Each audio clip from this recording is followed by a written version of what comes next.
The next is off plan.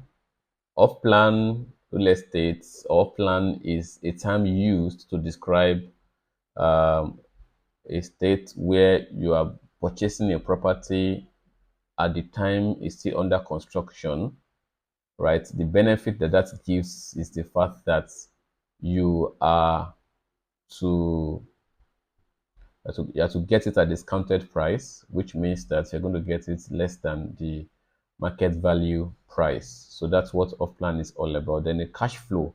Cash flow is your net income generated from an investment.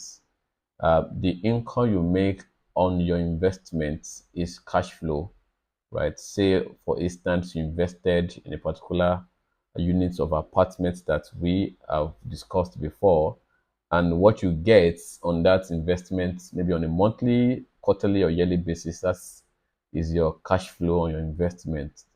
And the next is the liquidity. The liquidity speaks to the ability to convert your investment to money, cash. That's what liquidity is. That's the ease of converting an asset to cash. Real estate generally has lower liquidity than stock or cash, right? So that's what liquidity is. And I mentioned that based on the platform we are coming up with, it's going to give room to assets transfer, right?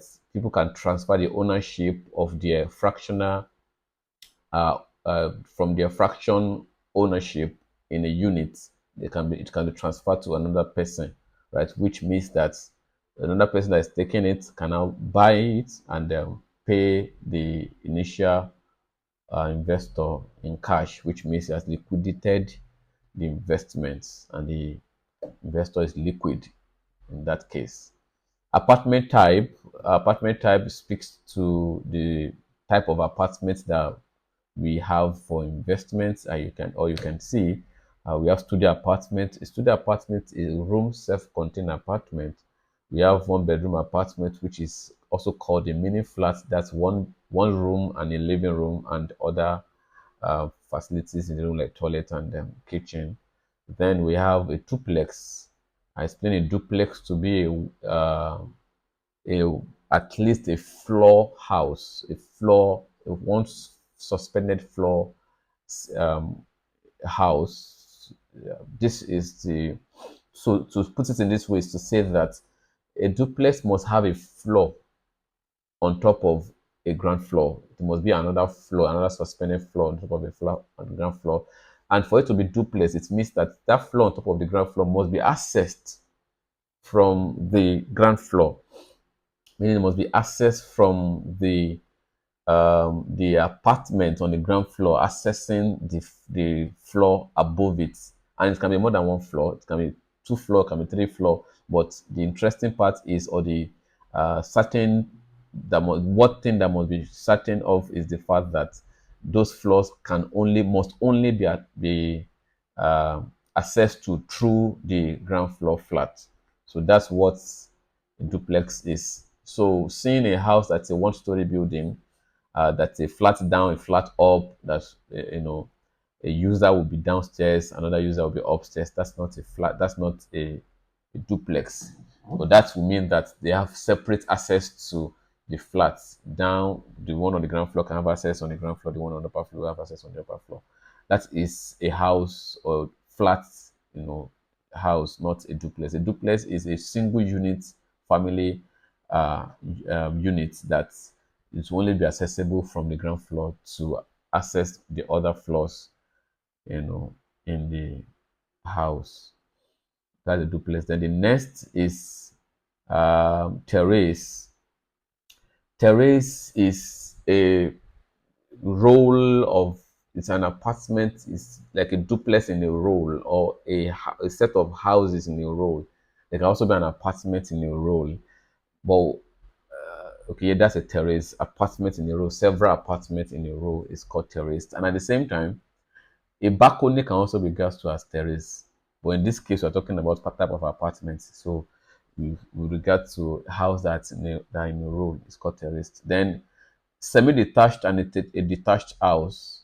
I've explained it before. A semi-detached house is a building that is sharing wall with another building. Two buildings standing, but they have a common wall in between. So they don't have a separate wall, they have a common wall. That is a semi-detached. But a detached house is when they have their wall separated. Two buildings are standing and their wall are separated. They don't have the wall are not linked.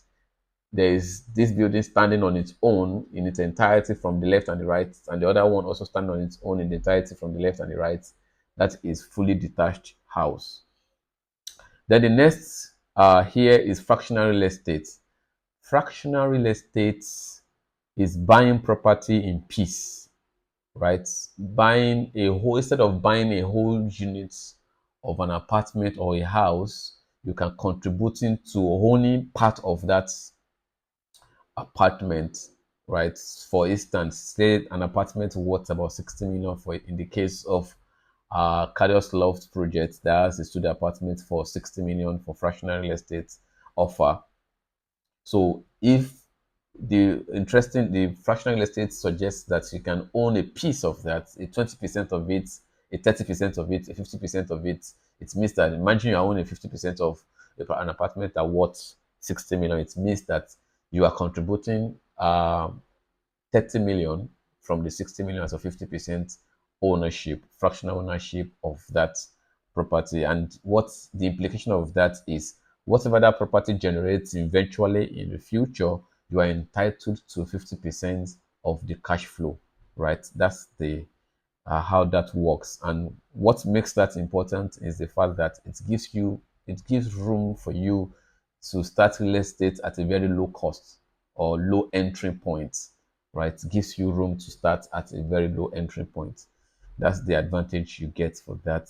In as much as everyone knows that real estate is actually a high end income business, right? So if you have opportunity to come in at a very low capital entry point, I think it will be a good one for everyone to take advantage of. Then approval planning.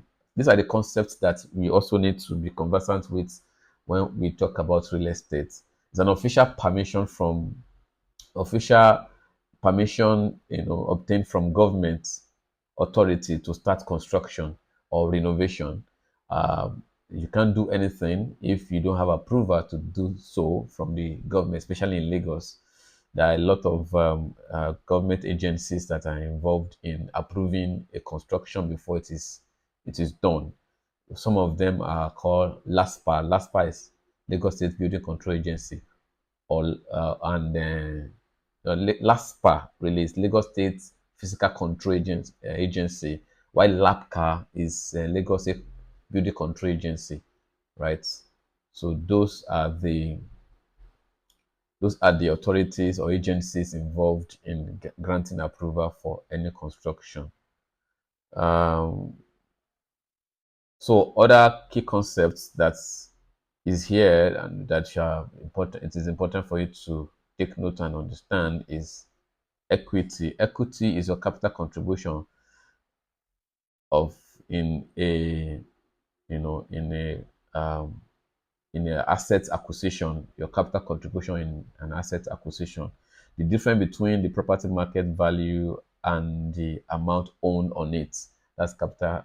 Uh, that's equity. How much you own. How much you contributed to a particular to a capital that is used to acquire an asset, right? Then mortgage, a loan secured by real estate, typically used in finance to finance the purchase of property. A mortgage is the loan gotten from uh, um, financial institutions to be able to fund a property, right? Then housing deficits. Housing deficits is the shortage of available housing compared to the number of people who need homes, right? When thousands of people need homes, but we have hundreds of houses available. The difference is housing deficit, right? Market value. Market value is the estimated price a property would sell for in an open and competitive market, right? The market value is the estimated price a property will sell for an open and competitive markets. That's market value. Essentially, how to determine market value is what is what is everyone in the area selling? How much are they selling their property? That's what determines the market value, right? Then capital gain is estimated price a property will sell for in an open and competitive market. Capital gain is an estimated price a property will sell for in an open and competitive market.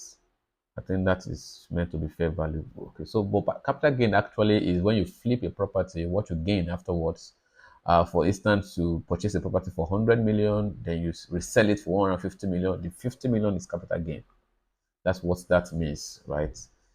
So the next one is title documents. That document is the legal right to own, use, and transfer property, e.g., C of O, governor's consents, freehold, leasehold, etc. There's no title, there's no um, landed property or housing that does not have a title document. Without a title document, it is not yet acceptable by all, especially by government authority, that you own the property you possess or you have. Fair market value is a concept in real estate that suggests that the price a willing buyer will pay and a willing seller will accept under normal circumstances, right? So fair value is determined when negotiation happens between the buyer and the seller. Then the next one is due diligence. You hear most of this in the real estate business. Due diligence is the the process through which investigation is done on property documents, right, to be able to determine if the property is investable and it has legal backing. That's what due diligence is all about. So we'll be speaking to how to convert prospects. So how to convert prospects.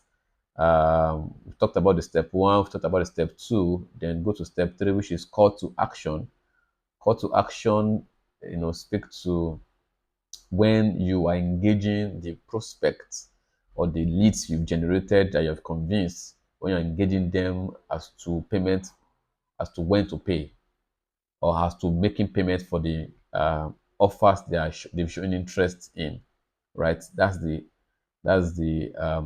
step, the category through which that happens. And at the same time, this requires a lot of skill for to be able to get one to be committed to an offer presented to them and they have already shown interest in it.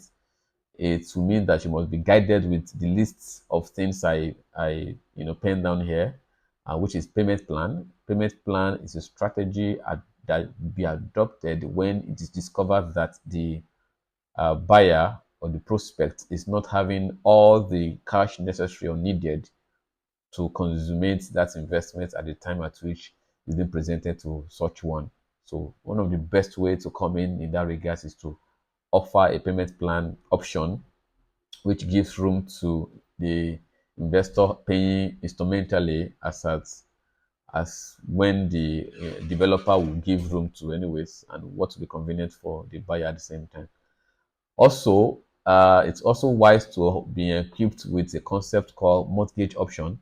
It is also a good time to look at when you are calling the prospect to action, to making payments, and you're observing that this person may not be able to afford this alone. That would be the best time to bring out to the option of mortgage, right? For such one to be to partner with a mortgage bank to be able to purchase, just give some equity and be able to purchase the property. The end goal is that commitment is made, property is purchased eventually. Fractional real estate. Fractional is also another means through which you have to equip yourself with in talking to the investor as to making commitments for the offers they are interested in. So when it's been observed that this person cannot afford what is being given, but the high interest is there, that's the right time to present the part of, oh, you can own a piece instead of owning everything. Thinking of owning everything, own a piece of it. It's 60 million, but with 10 million you can own a share there. I just know what the percentage of 10 million there on 60 million. So when the profit begins to come out from that investment, you get them whatever the percentage that 10 million Guinea gives on 60 million, right? That's another way to get one committed. Then another way also is to, that looks like a payment plan, but it's more than that. Lower initial deposit, convincing uh, an investor to take the step of depositing something to key down the investment. That is key to get one committed and follow up to get the remaining balance, right? Sometimes when one has committed, I think that happened to me. Some people came to advertise pots, titanium pots. I think that's the name they call it. Titanium pots say that you don't need oil, you don't need whatever it is to cook it and get done as at without whatever other things. It had to take a whole lot of things to convince me, and I was in between to whether I should buy or not. But because of the packaging of the presentation and all, and the high conviction that the price of that pot is about 1 million plus, right? But I was convinced to at least anything at all I can use to deposit. So eventually they ensured that I deposited about 50K, and that made me not to forget about the buying of the pot, right? So that's what that strategy is meant for. Ensure that someone deposits something that will be the pulling factor, right, for the person to always remember or come back for the investment. Bonus and incentives. Bonus and incentives are also a way to get an investor, committed for an offer, right, presented to them. Bonus and incentives is to offer them, if you buy now, you get this one free. If you buy now, you get these discounts. That's what that is all about. And it's a very key strategies to get investments, locked down. Then leasehold offers. Leasehold offer is also an option to make an investor get committed to an off to the investment being pitched to one.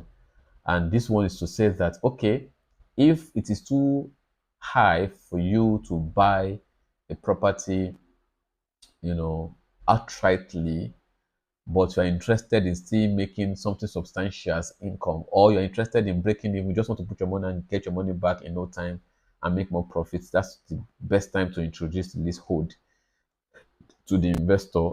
That's always a, and this old property means that instead of buying it outrightly, you lease it. Because by leasing it, it means that the property that was 60 million may be going for about 25 million. The total property, is going for 25 million. So imagine someone that you have telling them, okay, buy in fraction, just buy a part of it for 15%, which is 25 million. But they say, no, I would rather own it. I would rather own everything than to buy a part. So if you want to own everything, then lease it. You can lease for 25 million and you own it all. Whatever, projection that is being gotten from there, whatever cash flow that's been gotten from the apartment becomes yours. Only that becomes yours for a period of time, for 15, for 17 years, thereabouts. So those are the advantages, right? Depends on the mood and the responses or the psychology of the investor for this to be suggested. Then also, the last stage is closing and conversion. Closing stroke conversion. Closing is the person have to be converted, have to ensure that payment is made. And that is done through, after all conversation, convincing has been done, payment plan, whatever it is has been given, follow up is necessary to get the person paid. So we need to do follow up to ensure that the person pays for uh, the the apartment they are interested in. Also, it is necessary to also create BC on WhatsApp, possibly if it's necessary, to get the person, reminded of the investment they've come for, they've convinced of, to get the, especially when someone say, okay, I've understood it, I'm going for this, but I'm expecting some money, I'm going to get back to you so time, is highly the best time to begin to do, to map out your follow-up strategy. But do not bug investor because someone say, okay, I'm going to pay so time, and now begin to call, begin to chat. No, just systematically with strategy, right? That's what that is all about. Another strategy way to do that is to put a status updates of that same property they have come for, what the investment they have been interested in, and tag them. You tag them so that when you tag them, it's a direct charge. If they checked the tag and click on it, it takes them to your status and they see advert on it, whatever it is that they've previously, agreed to go for. So those are the things you equip yourself with. Then opportunistic strategy, like what those guys did for me. They say I must put some money down that night, if not so, the next day the price may be so price may be so this, right? So such a pressure is not odd in sales strategy. You need to put little pressure here and there. Some people, if you are not pressure them, they're not going to make the stand that is necessary. Obviously, shown that this is the right decision for them to make. Some people battle with indecision a lot of times. So you need to do something to pressure them to making that decision. There's something called FOMO, fear of missing out. It's really important that it's adopted. You point it to them that if they don't do now, they will miss out. And real estate, truly, real estate can make you miss out. If a price is a certain price, a certain price level, and you don't act at that time, especially when it's an off plan, you don't act at that time, and the project progresses, and you're now coming back to want to act, you won't get it at the same price, right? It is, it is important to use that as FOMO because that is true, right? For any investor that have shown interest and ready to make payments. So on this note, I think this is good here. Thank you so much.